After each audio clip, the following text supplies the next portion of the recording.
So till now we have discussed that W12 is equal to T2 minus T1, that is the difference of kinetic energy of point 2 and point 1.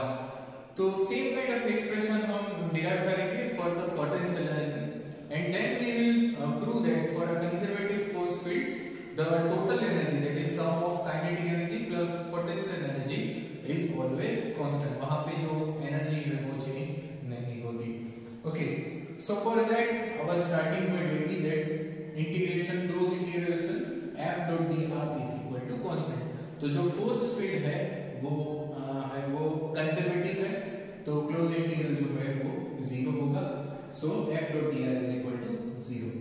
Now using Stokes theorem, तो ये जो Stokes theorem है ये unit 1 जो है classical mechanics bye टकवाले and पुरानी, उसके अंदर ये स्टोक्स थ्योरम आपको दी गई है, but it is not in your syllabus में नहीं है, इसलिए हमने ये डिस्कस नहीं किया है.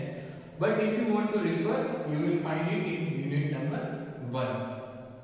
तो स्टोक्स थ्योरम कहाँ पे काम आती है, तो it is just for converting the limit of integral. अगर आपके पास कोई इंटीग्रेशन है जो कि लाइन इंटीग्रल है, तो लाइन इंटीग्रल से अगर उसे आपको कन्वर्ट करना है सरफेस इंटीग्रल में, तो आप किस तरह से करोगे? So to convert line integral into surface integral we use Stokes theorem. Okay, तो हमारे पास यहाँ पे इंटीग्रेशन जो था हम लिख रहे थे part 1 to 2. Okay, so that was a line integral. Now I want to convert into a surface integral. So close integral f dot dr will be equal to, अभी यहाँ पे surface हो गया तो हम क्या करेंगे, साइन जो है वो चेंज हो जाएगी, लिमिट जो है वो यहाँ पे हम लिखेंगे सिग्मा और यहाँ पे भी आ जाएगा d सिग्मा. यहाँ पे था f dot dr, जिसकी जगह पे आ जाएगा f del cross f. Okay, तो आपने दो टॉपिक वहां पे स्टडी किए थे, gradient and divergence. Third topic जो था वो था curl. Again it is not in your syllabus. तो जो हम यहाँ पे लिखते हैं डेल के साथ, अगर कोई सिंपल मल्टीप्लिकेशन में है कोई वेक्टर से 5, तो डेल 5 लिखा है तो उससे हम रीड करेंगे this is a gradient of 5. Gradient of 5 करेंगे तो जो आंसर मिलेगा that will be a vector quantity. Okay, similarly अगर कोई वेक्टर है यहाँ पे, if it is v, vector v और दोनों के बीच में डॉट की साइन है, तो इससे हम क्या बात करते हैं, डाइवर्जेंस, डेल डॉट v. तो जो आंसर मिलेगा that will be a scalar quantity. Third topic जो कर्ल हमने डिस्कस नहीं किया है, curl CURL, that is cross product. तो डेल क्रॉस v करेंगे तो आपको जो आंसर मिलेगा that will called curl of a vector and the answer will be a vector quantity. Okay, तो कर्ल आपके सिलेबस में नहीं है, यूनिट 1 में आपको ये टॉपिक भी मिल जाएगा, curl of a vector point function. Okay, so we can write curl of f. Okay, तो सिंपल अगर आपको याद रखना है तो क्या करोगे, when you are going from line integral to surface integral, जो वेक्टर है आपका उसके आगे आपको डेल क्रॉस लिखना है, मतलब कि उसका कर्ल फाइंड आउट करना है. So this is conversion from line integral to surface integral from Stokes theorem. Okay, तो इस तरह से हम उसे लिख सकते हैं. So in this right hand side term, दो अगर ये जो टर्म हम देखें तो यहाँ पे क्लियरली इन दोनों में से कौन सी टर्म जो है वो 0 होगी. For conservative force field, this is equal to 0, so this will be equal to 0. तो दोनों में से कौन सी टर्म 0 होगी? ये जो है d सिग्मा क्या है यहाँ पे? This is the surface element. Okay, जिसके ऊपर आप इंटीग्रेशन फाइंड आउट करोगे. तो सरफेस की वैल्यू, यहाँ सरफेस एलिमेंट की वैल्यू जो है वो कभी भी 0 नहीं हो सकती. ओके, क्योंकि आप बोल रहे हो कि there is a surface, so there will be some area, there will be some surface element, तो वो तो 0 होगा नहीं. तो क्या 0 होगा? Then obviously del cross f will be equal to 0. So we can say that integration, यहाँ पे एक स्टेप हम करें तो integration over sigma del cross f d sigma will be equal to 0. So obviously del cross f will be equal to 0. Okay. So condition of f to be conservative. ये एक condition हो गई कि अगर force जो है या force field जो बोलते हैं हम, अगर वो कंजर्वेटिव है तो उसके लिए ये कंडीशन सेटिस्फाई होनी चाहिए that its curl should be 0। Okay, curl of F should be equal to 0। अगर ये होगा तो आप बोल सकते हो कि that force field is conservative in nature. Okay, तो अब हम बात करते हैं potential energy. So again in a topic of curl of a vector point function there is a discussion that you can write curl of a gradient of a scalar point function। अगर आप find out करोगे तो उसकी value आएगी 0। Curl of a gradient of a scalar point function, curl of मतलब कि हो गया del cross of gradient of क्या हो गया, मतलब ये डेल ऑफ से phi is always equal to 0। ये एक कंडीशन है कि अगर आपके पास कोई स्केलर पॉइंट फंक्शन है, पहले उसका आप ग्रेडियंट ले रहे हो and then you are finding its curl, then the answer will be 0। तो इसका भी डेरिवेशन आप कर सकते हो। पहले आप ग्रेडियंट फाइंड आउट कीजिए डेल और फाई का। ये आप घर पे भी होमवर्क भी कर सकते हो क्योंकि आपको पता है कि डेल और फाई कैसे फाइंड आउट करना है। ग्रेडियंट ऑफ फाई, डेल की वैल्यू पुट करोगे आप i del by del x plus j del by del y plus k del by del z, operator del multiply by phi, तो phi वहां पे आप simply multiply कर दीजिए। Then you try to find out the cross product. तो cross product के लिए आप क्या करते हो, मैट्रिक्स बनाओगे, फर्स्ट कॉलम में i j k लिखोगे, सेकंड में क्या लिखोगे आप, डेल की जो वैल्यू होगी वो, okay, i del by del x, j del by del y, k del by del z वाली जो वैल्यू है x y z component, last में वहां पे जो इन दोनों से ग्रेडियंट से जो आंसर मिला है वो, तो फाइंड आउट करोगे तो आपको आंसर मिलेगा 0। So here I am saying that curl of f is equal to 0।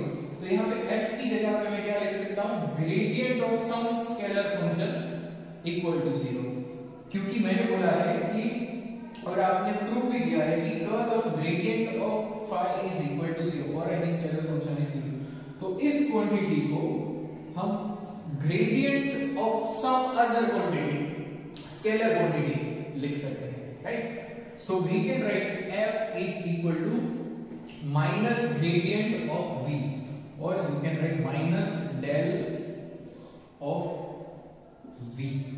v के ऊपर यहां पे एरो नहीं किया है, it means this is a scalar quantity and the quantity which is introduced over here is a potential energy.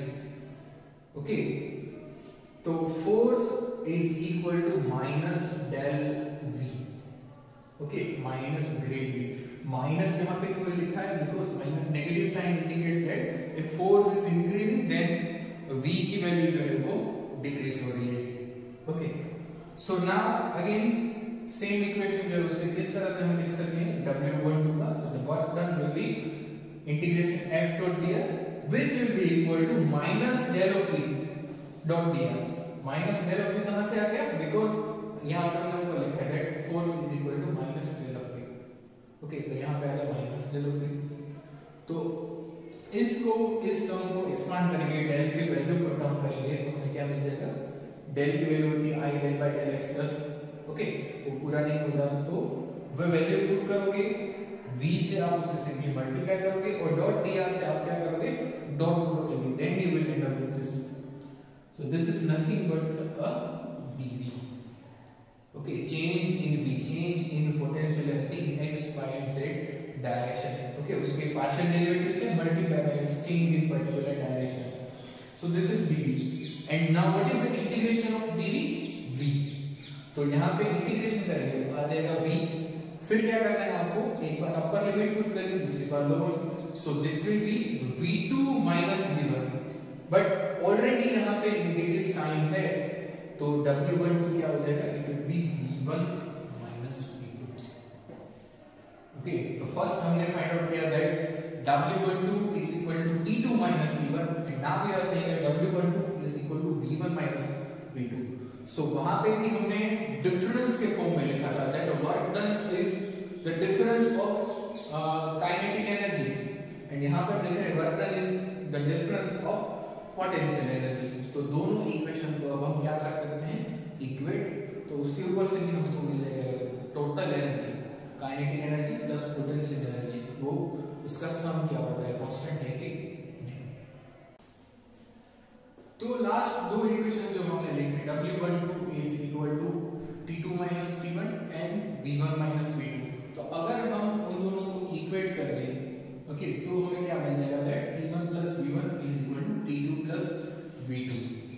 तो इसका मतलब होता है कि इनिशियली जो पॉइंट 1 के ऊपर टोटल एनर्जी देती, मतलब कि kinetic energy plus potential energy, that will be equal to the final kinetic energy plus potential energy. Point 2 के ऊपर भी उतनी ही होगी। ओके, तो एनर्जी जो है वो कांस्टेंट रहेगी। So we can say that T1 plus V1 is equal to T2 plus V2 is equal to E, that is constant. Total energy जो है वो हमेशा कांस्टेंट रहेगी। ओके, तो कंजर्वेटिव फोर्स फील्ड के लिए ये सही है। ओके, तो कंजर्वेटिव फोर्स फील्ड के अंदर एनर्जी जो है वो कांस्टेंट रहती है। तो प्रीवियस डिस्कशन में हमने देखा था कि we stated that F is equal to minus gradient of V। Okay, potential energy को जब हमने इंट्रोड्यूस किया तब हमने लिखा था कि force is equal to minus gradient of V। तो V की जगह पे मैं कुछ भी लिख सकता था, फिर भी इक्वेशन में कोई चेंज नहीं आता। अगर यहाँ पे मैंने V की जगह लिख दिया simply V plus C, okay, this is scalar, this is some constant say C। तो अगर कुछ ऐड भी कर देता हूँ तो भी जो हमारे इक्वेशंस हैं उसके अंदर कोई चेंजेस नहीं आते। ओके, सेम इक्वेशन आप डिराइव कर सकते हो। अगर V प्लस C भी लिखो तो it means that absolute potential energy का कोई मीनिंग नहीं निकलता है। What we are interested in? We are interested in the difference of potential energy. Initially कितनी थी और बाद में कितनी है। ओके, तो अगर हम सिंपली V लिखें या V प्लस C लिखें, इक्वेशन में कोई चेंज नहीं हो रहा है। इक्वेशन में कहाँ कब चेंज होगा, जब हम ये डिफरेंस फाइंड आउट करेंगे तब। Okay, so what is important, the difference of potential energy. Similarly let's talk about kinetic energy. तो काइनेटिक एनर्जी का इक्वेशन है 1/2 mv²। तो अगर किसी पार्टिकल के पास कुछ वेलोसिटी है, मतलब तो उसके पास काइनेटिक एनर्जी होगी। Okay, otherwise it will be 0। So velocity का जो कॉन्सेप्ट है, आप स्पेशल थियरी ऑफ रिलेटिविटी देखो तो आपको पता चलेगा कि फ्रेम ऑफ रेफरेंस के ऊपर जो है वो वेलोसिटी की वैल्यू डिपेंड करेगी, मतलब कि काइनेटिक एनर्जी की वैल्यू डिपेंड करेगी। So for that you require some frame of reference which is at absolute rest. Okay, अगर मैं यहाँ पे खड़ा हूँ और ये मार्कर यहाँ से यहाँ मूव हो रहा है, it means this marker is having some velocity.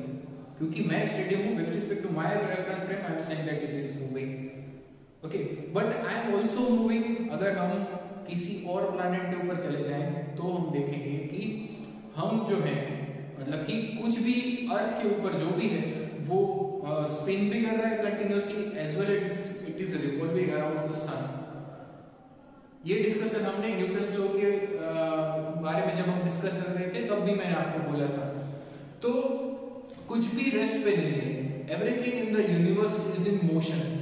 So there is nothing like absolute stationary frame of reference, मतलब कि कोई ऐसी फ्रेम ऑफ रेफरेंस नहीं है जो रेस्ट पे है।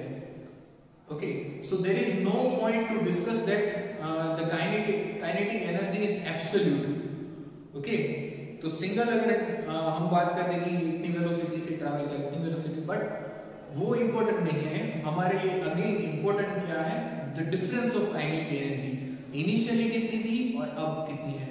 Because kinetic energy is also a relative quantity, frame of reference के ऊपर वो डिपेंड करता है। तो दोनों क्वांटिटी जो है, पोटेंशियल एनर्जी एंड काइनेटिक